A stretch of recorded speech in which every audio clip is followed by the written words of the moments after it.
Hello everyone. आज हम लोग सॉल्व करेंगे एक्सरसाइज 9.1 का क्वेश्चन 8। द स्टेचू 1.6 मीटर टाल, एक 1.6 मीटर का स्टेचू है, stands on the top of pedestal, जो एक पेडेस्टल पे खड़ा है।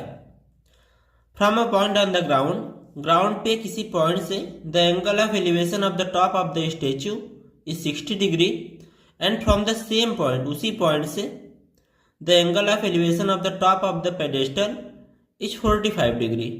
Find the height of the pedestal. तो सबसे पहले समझ लेते हैं पेडेस्टल होता क्या है। जैसे कोई स्टेचू या मूर्ति होती है, वो जिस पे रखी गई होती है उसको पेडेस्टल बोलते हैं। जैसे यहाँ पे ये पेडेस्टल है और इसके ऊपर ये स्टेचू है। साथ में बोला गया है कि इस ग्राउंड के किसी पॉइंट से, मान लीजिए यहाँ से, जो स्टेचू के टॉप का यानी यहाँ तक का जो एंगल बन रहा है एलिवेशन वाला, वो 60 डिग्री बन रहा है। साथ में जो पेडेस्टल है उसके टॉप का यानी ये वाला एंगल कितना बन रहा है, 45 बन रहा है। आपको स्टेचू की हाइट पता है, ये कितना है, 1.6 मीटर।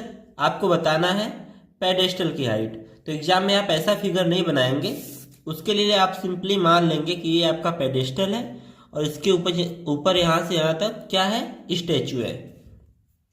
तो यहाँ से क्वेश्चन में आपसे दिया गया है कि ये जो एंगल है यानी पेडेस्टल की जो टॉप का एंगल है वो कितना है, 45, यानी ये एंगल है 45 डिग्री और ये जो पूरा एंगल है वो कितना है, 60 डिग्री स्टेचू के टॉप का। तो यहाँ से हम लोग लिख लेंगे, इसका नेम लिख देते हैं। मान लेते हैं ये ए है, ये बी है, ये सी है और ये डी है। तो यहाँ लिख देंगे सॉल्यूशन में, लेट AB is statue,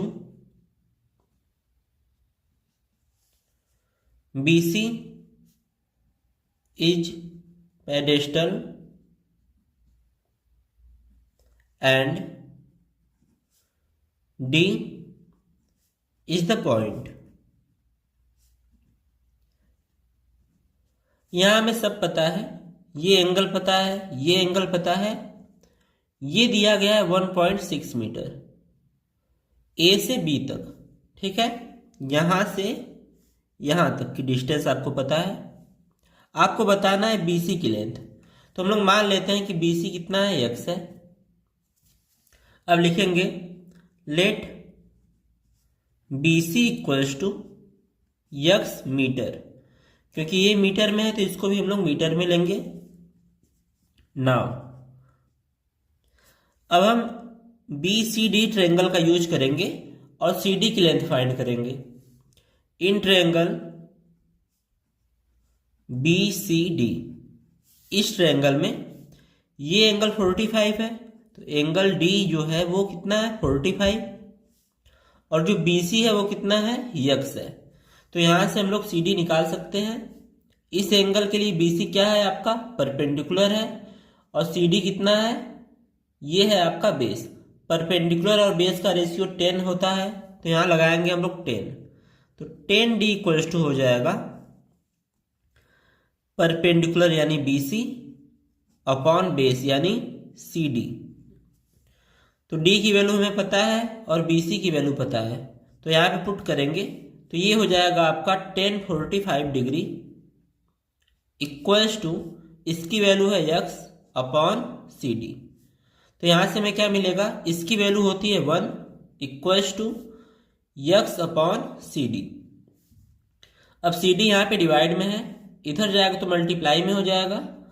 तो CD का मल्टीप्लाई 1 में करेंगे तो क्या आएगा, CD ही आएगा इक्वल्स टू x, यानी CD की लेंथ कितनी आ जाएगी, x मीटर। यहां से यहां तक की जो डिस्टेंस है वो भी क्या आ गई, x, ये डिस्टेंस भी x है। अब हम निकालेंगे AC की लेंथ। तो यहां लिखेंगे इन ट्रायंगल ACD, ये जो बड़ा वाला ट्रायंगल है इसको ले रहे हैं। तो यहां से हमें क्या मिलेगा ये देख लेते हैं। यहां पर इस ट्रायंगल के लिए बड़े वाले जो एंगल D का वैल्यू है वो कितना है, 60 डिग्री है। तो यहां पे पुट करेंगे angle D equals to 60 degree और AC की वैल्यू कितनी है, AC की वैल्यू है 1.6 प्लस यक्स, यहाँ से यहाँ तक 1.6 है और यहाँ से यहाँ तक यक्स है, तो पूरा कितना हो जाएगा, दोनों को ऐड कर देंगे। तो AC की वैल्यू है 1.6 प्लस यक्स, साथ में हमें CD की वैल्यू पता है, CD की वैल्यू है आपकी यक्स। अब यहाँ पे भी हम tan लगाएंगे क्योंकि परपेंडिकुलर और बेस का रेशियो बन रहा है, तो ये लिखेंगे tan d equals to AC upon CD। तो tan d, तो d की वैल्यू कितनी है 60 डिग्री, तो ये हो जाएगा tan 60 degree equals to AC की वैल्यू है 1.6 प्लस यक्स अपॉन CD की वैल्यू कितनी है यक्स है। तो इसको जब सॉल्व करेंगे तो tan 60 की वैल्यू होती है √3 equals to 1.6 plus x upon में है यक्स। अब ये यक्स यहाँ पे डिवाइड में है, इधर जाएगा तो मल्टीप्लाई में हो जाएगा, तो √3 के साथ यक्स का मल्टीप्लाई करेंगे तो कितना आएगा, √3x equals to 1.6 plus x.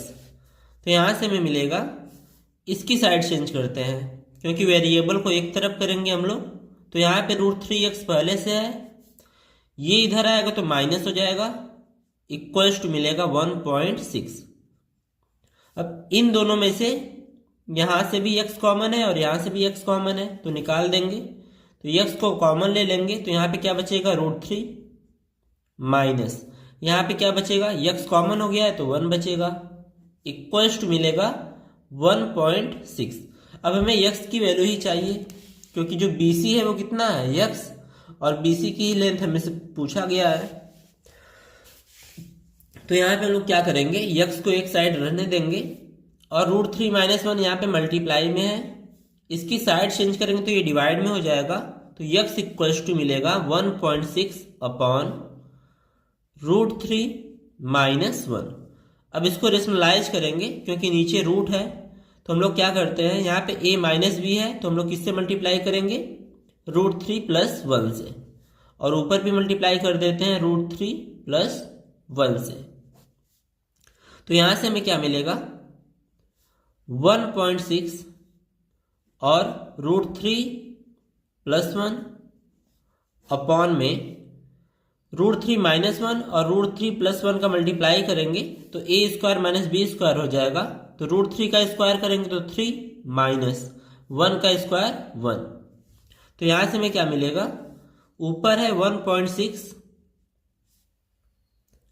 Into √3 plus 1 और नीचे है आपका 2, 3 माइनस 1 करेंगे तो 2 आ जाएगा, 2 से ये कैंसिल हो जाएगा, तो ये हो जाएगा आपका x इक्वल्स टू 2 से इसको डिवाइड करेंगे तो ये हो जाएगा 0.8 इंटू, यहाँ पे आप चाहें तो √3 की वैल्यू रख सकते हैं, ये होता है 1.73 और उसके बाद प्लस 1।